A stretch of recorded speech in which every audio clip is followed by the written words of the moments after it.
ಕನ್ನಡ ನಾಮಫಲಕ ಕಡ್ಡಾಯ ಅಳವಡಿಕೆಗೆ ಕೊಟ್ಟಿದ್ದಂತಹ ಡೆಡ್ಲೈನ್ ಈಗಾಗಲೇ ಮುಕ್ತಾಯ ಆಗಿದೆ. ಆದರೂ ಬೆಂಗಳೂರಿನಲ್ಲಿ ಹಲವಾರು ಉದ್ದಿಮೆದಾರರು ಈ ರೂಲ್ಸನ್ನು ಬ್ರೇಕ್ ಮಾಡಿದ್ದಾರೆ. ಆದರೆ ಬಿಬಿಎಂಪಿಯವರು ಕ್ರಮ ತಗೊಳ್ಳೋದಕ್ಕೆ ಅವ್ರಿಗೆ ಗೊಂದಲ ಶುರುವಾಗಿದೆ. ಈ ನಡುವೆ ಕನ್ನಡ ಪರ ಸಂಘಟನೆಯವರು ಹೋರಾಟದ ಎಚ್ಚರಿಕೆಯನ್ನು ಕೊಟ್ಟಿದ್ದಾರೆ. ಏನು ನಡೀತಾ ಇದೆ ಈ ವಿಚಾರದಲ್ಲಿ ಅಂತ ನೋಡೋಣ ಬನ್ನಿ.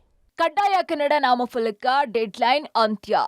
625 ಉದ್ದಿಮೆದಾರರು ನಾಮಫಲಕ ಅಳವಡಿಸದೆ ನಿರ್ಲಕ್ಷ್ಯ. ನಿಯಮ ಉಲ್ಲಂಘಿಸಿದವರ ವಿರುದ್ಧ ಕ್ರಮಕ್ಕೆ ಬಿಬಿಎಂಪಿ ಚಿಂತನೆ. ಕನ್ನಡ ಸಂಘಟನೆಗಳಿಂದ ಮತ್ತೆ ಹೋರಾಟದ ಎಚ್ಚರಿಕೆ. ಕನ್ನಡ ಕಡ್ಡಾಯ ನಾಮಫಲಕ ಅಳವಡಿಕೆ ನೀಡಿದಂತಹ 2 ವಾರಗಳ ಗಡುವು ಮುಕ್ತಾಯ ಆಗಿದೆ. ಸಿಲಿಕಾನ್ ಸಿಟಿಯಲ್ಲಿ 50,357 ಉದ್ದಿಮೆದಾರರು ಕನ್ನಡದಲ್ಲಿ ನಾಮಫಲಕ ಹಾಕಿರಲಿಲ್ಲ. ಇದಕ್ಕೆ ಬಿಬಿಎಂಪಿ ನೋಟಿಸ್ ಕೂಡ ಜಾರಿ ಮಾಡಿತ್ತು.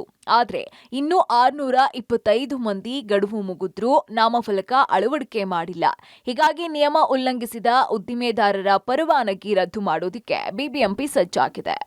ಈಗ 1116 ಅಷ್ಟು ಜನ ಇನ್ನೂ ಕನ್ನಡ ಭಾಷೆಯ ಅಳವಡಿಕೆಯನ್ನು 60% ತಕ್ಕಂತೆ ಅವ್ರ ನಾಮಫಲಕಗಳಲ್ಲಿ ಮಾಡಿಲ್ಲ ಅಂತ ಇವತ್ತಿನ ರಿಪೋರ್ಟ್ ಇದೆ. ಅವರಿಗೆ ಇನ್ನೊಂದು ಸತಿ ನಾನು ಕಳಕಳಿ ವಿನಂತಿ ಮಾಡ್ತಾ ಇದ್ದೀನಿ, ದಯವಿಟ್ಟು ನಮ್ಮ ನಾಡಿನ ಕಾಯ್ದೆ ಇದೆ, ಅದರದ್ದು ವಾಟಿಗೆ ರೆಸ್ಪೆಕ್ಟ್ ಮಾಡಿಕೊಂಡು ಅದರದ್ದು ಪಾಲನೆ ಮಾಡಲು ಮುಂದೆ ಬರ್ರಿ. ಅದು ಲಾಸ್ಟ್ ಟೈಮ್ ನಾವು ಸುತ್ತೋಲೆನೇ ಓಡಿಸಿದ್ದೀವಿ, ಅದಕ್ಕೆ ರಿಲೇಟೆಡು ಅದೇ ಕ್ರಮ ಕೈಗೊಳ್ಳಲಾಗಿದ್ದು ಆ ಗಡುವು ಮುಕ್ತಾಯವಾದಂತೆ. ಇನ್ನು ಬೆಂಗಳೂರಿನ ಯಾವ್ಯಾವ ವಲಯದಲ್ಲಿ ಎಷ್ಟೆಷ್ಟು ಉದ್ದಿಮೆದಾರರು ಕಡ್ಡಾಯ ಕನ್ನಡ ನಾಮಫಲಕವನ್ನ ಅಳವಡಿಸಿಲ್ಲ ಅಂತ ನೋಡ್ತಾ ಹೋಗೋದಾದ್ರೆ, ಕನ್ನಡ ನಾಮಫಲಕ ಅಳವಡಿಸಿದ ಉದ್ದಿಮೆಗಳ ಸಂಖ್ಯೆ: ಬೊಮ್ಮನಹಳ್ಳಿಯಲ್ಲಿ 70 ಉದ್ದಿಮೆ ಬಾಕಿ ಇದೆ.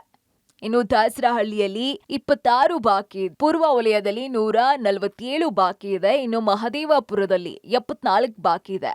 ಇನ್ನು ಆರ್ ನಗರದಲ್ಲೂ ಕೂಡ 45 ಬಾಕಿ ಇದ್ರೆ, ದಕ್ಷಿಣ ವಲಯದಲ್ಲಿ 49 ಬಾಕಿ ಇದೆ. ಇತ್ತ ಪಶ್ಚಿಮ ವಲಯದಲ್ಲಿ 39 ಬಾಕಿ ಇದ್ರೆ, ಯಲಹಂಕದಲ್ಲಿ 175 ಬಾಕಿ ಇದೆ. ಒಟ್ಟಾರೆ ಬೆಂಗಳೂರು ನಗರ ಒಟ್ಟು 625 ಉದ್ದಿಮೆದಾರರು 60% ಕನ್ನಡ ನಾಮಫಲಕ ಹಾಕಬೇಕಾಗಿದೆ. ಇನ್ನು ಸರ್ಕಾರ ಕೊಟ್ಟಿದ್ದಂತಹ ಗಡುವು ಅಂತ್ಯ ಆಗಿದ್ದು, ಕನ್ನಡ ಸಂಘಟನೆಗಳು ಇನ್ನೂ 1 ವಾರಗಳ ಕಾಲಾವಕಾಶವನ್ನ ಕೊಡ್ತೀವಿ, 1 ವಾರದ ನಂತರವೂ ನಾಮಫಲಕವನ್ನ ಅಳವಡಿಸದೆ ಹೋದ್ರೆ ಮತ್ತೊಂದು ಹೋರಾಟಕ್ಕೆ ಸಜ್ಜಾಗ್ತೀವಿ ಅಂತ ಕರವೇ ನಾರಾಯಣಗೌಡರು ಎಚ್ಚರಿಕೆಯ ಕರೆ ಕೊಟ್ಟಿದ್ದಾರೆ. ನೇರವಾಗಿ ಹೇಳ್ತಾ ಇದ್ದೀನಿ, ನಾನು ಇನ್ನೂ 1 ವಾರ ನಾವು ನಿಮಗೆ ಗಡುವು ಕೊಡ್ತೀವಿ. ಅಷ್ಟರೊಳಗಡೆ ಉಳಿದಂಥ ಎಲ್ಲ ನಾಮಫಲಕಗಳು ಕನ್ನಡೀಕರಣ ಆಗಲೇಬೇಕು. ಆ ವಿಚಾರದಲ್ಲಿ ರಾಜಿ ಇಲ್ಲ.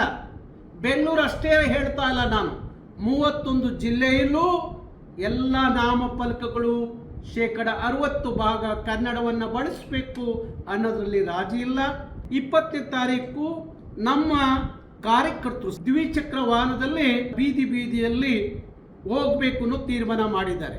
ಒಟ್ಟಾರೆ ಬಿಬಿಎಂಪಿ ನಾಮಫಲಕ ಅಳವಡಿಸಿದವರ ವಿರುದ್ಧ ಕ್ರಮ ವಹಿಸಿ ಪರವಾನಗಿ ರದ್ದು ಮಾಡ್ತೀವಿ ಅಂತಿದ್ದಾರೆ. ಕನ್ನಡಕ್ಕೆ ದ್ರೋಹ ಬಗೆತಾ ಇರೋ ಉದ್ದಿಮೆದಾರರ ವಿರುದ್ಧ ಬಿಬಿಎಂಪಿ ಕ್ರಮವನ್ನ ಕೈಗೊಳ್ಳುತ್ತಾ ಕಾದು ನೋಡಬೇಕಾಗಿದೆ.